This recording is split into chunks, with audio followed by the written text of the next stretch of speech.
সাবেক পররাষ্ট্রমন্ত্রী doctor A কে মোমেন এমপির সাথে বৃহত্তর সিলেট এডুকেশন ট্রাস্ট বিএসইটির ট্রাস্টিবৃন্দের এক মতবিনিময় সভা অনুষ্ঠিত হয়েছে।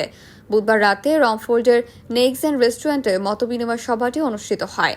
সভায় সভাপতিত্ব করেন ট্রাস্টের চেয়ার মহিবউদ্দিন। সিলেটে অটিস্টিক স্কুল প্রতিষ্ঠার বিষয়ে ট্রাস্টের সভাপতি বলেন, গত জানুয়ারি মাসে সিলেট সিটির মেয়র আনোয়ারুজ্জামান চৌধুরী অফিসে ডক্টর এ কে মোমেনের উপস্থিতিতে অটিস্টিক স্কুলের বিষয়টি তুলে ধরা হয়েছিল।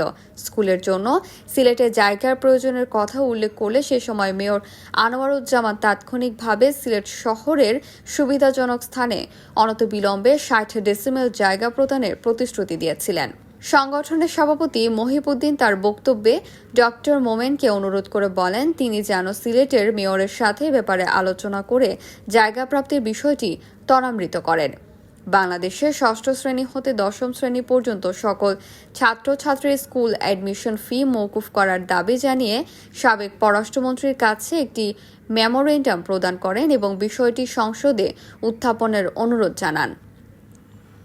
সভায় উপস্থিত সদস্যরা দেশ ও বিলেতের সমসাময়িক বিভিন্ন সমস্যা নিয়ে বিভিন্ন প্রশ্ন করলে সাবেক পররাষ্ট্রমন্ত্রী তার সুচিন্তিত মতামত প্রদান করেন।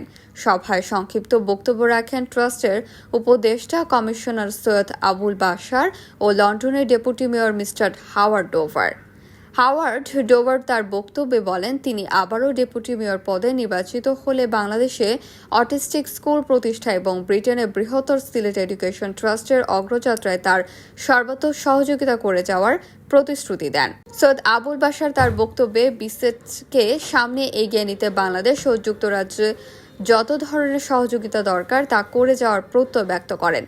সেক্রেটারি জামাল উদ্দিনের উপস্থাপনায় সভায় উপস্থিত ছিলেন Aftab Ahmed, Siraj Mia, Parvez Shah, Maulana Moin Haque Chowdhury, engineer Habibur Rahman, Abdul Al Kamal, Abdul Gani, Delwar Hossain, Shahadat Ullah, Asma Akter, A K M Yahya, principal Ashid Ali, Mujibur Rahman, Rafiqul Islam, doctor Saeed Masuk Ahmed, Shafiqur Rahman, Golam Kibria প্রমুখ ট্রাস্টিবৃন্দ।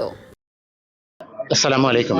আজকে আমরা ডক্টর এ কে মোমিন এক্স ফরেন মিনিস্টারের সাথে আমাদের একটা মত বিনিময় সভা হইতেছে। সাথে একটা ডিনার পার্টির আয়োজন করছে বৃহত্তর সিলেট এডুকেশন ট্রাস্টে। আমাদের উদ্দেশ্য হইল গিয়া যে মোমিন সাহেবকে উনি ফরেন মিনিস্টার ছিলেন, এখন বর্তমানে উনি পার্লামেন্টের একটা পজিশনে আছেন। তো উনি এই দেশে আসছেন হিসাবে ওনাকে একটা সম্বর্ধনা দেওয়া। ওনার সাথে আমাদের ভালো একটা সম্পর্ক আছে। উনি আমাদের সাথে ওনার আত্মা মিলে, মানুষের সাথে উনি মিলে থাকে, এর জন্য ওনার সাথে আমরা মেলামেশা করা। সাথে সাথে আমরা বৃহত্তর সিলেট থেকে একটা আবদার রাখতেছি গভর্নমেন্টের কাছে, যে বাংলাদেশে হাই স্কুল যতগুলো আছে গভর্নমেন্ট অনুমোদিত বা এমপিভুক্ত, এই সবগুলার অ্যাডমিশন ফিটা যদি বাংলাদেশ গভর্নমেন্টটা গোটা অ্যাবলিশ করে দেয়, তাইলে হবে কি থাউজেন্ড বাচ্চাদের যারা এরপরে পুয়ার ব্যাকগ্রাউন্ড আছে, তাদের পরিবারের সামর্থ্য নাই, 2-3টা বাচ্চা আছে স্কুলে যায়, হাই স্কুলে যায়, কিন্তু ওদের ফিস দেওয়ার সামর্থ্য নাই। এইবার বৃহত্তর সিলেট এডুকেশন ট্রাস্টে একটা প্রজেক্ট নিয়েছিল, অনেকটা বাচ্চারে গিয়ে আমরা অ্যাডমিশন ফি দিতে সাহায্য করছিলাম। আমরা দেখছি আমরা প্রায় 4000-এর উপরে দিছি, কিন্তু আমরা দেখছি যে 1 মিলিয়ন দিলেও এনাফ হবে না, এতটুকু নিড আছে বাংলাদেশে। তো এই জিনিসটা সরকারকে আমরা বলতে চাই, সরকারে এডুকেশনের জন্য অনেক কিছু করতেছে দেশে। এই অ্যাডমিশন ফিটা যদি সেকেন্ডারি পর্যন্ত যদি মকুফ করে দেয়, তাহলে মেয়েরা স্পেশালি, গরিব ফ্যামিলির মেয়েরা স্পেশালি অ্যাটলিস্ট ম্যাট্রিক পর্যন্ত পড়তে পারবে, কোনো সমস্যা হবে না। ডক্টর মোমিন সাহেব আমাদের x foreign minister of Bangladesh, উনি লন্ডনে এসেছেন।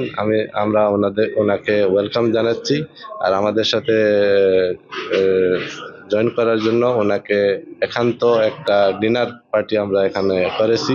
মোমিন সাহেবকে নিয়ে একটি ডিনার পার্টির আয়োজন করেছিলাম। উনি স্বতঃস্ফূর্তভাবে সব সময় আমাদেরকে সাহায্য করে থাকেন। আমরা প্রায় 1.5 দশক ধরে এই সংগঠন বাংলাদেশের যারা গরিব দুঃখী ছাত্রছাত্রী আছে তাদের এডুকেশনের জন্য আমরা সাহায্য করে থাকি, এবং আমাদের একটা স্বপ্ন সিলেটে একটি অটিস্টিক স্কুল করার জন্য, এবং উনি আমাদেরকে কমিটমেন্ট করে গেছেন, উনার সর্বাত্মক সহযোগিতা আমাদের এই সংগঠনের জন্য থাকবে।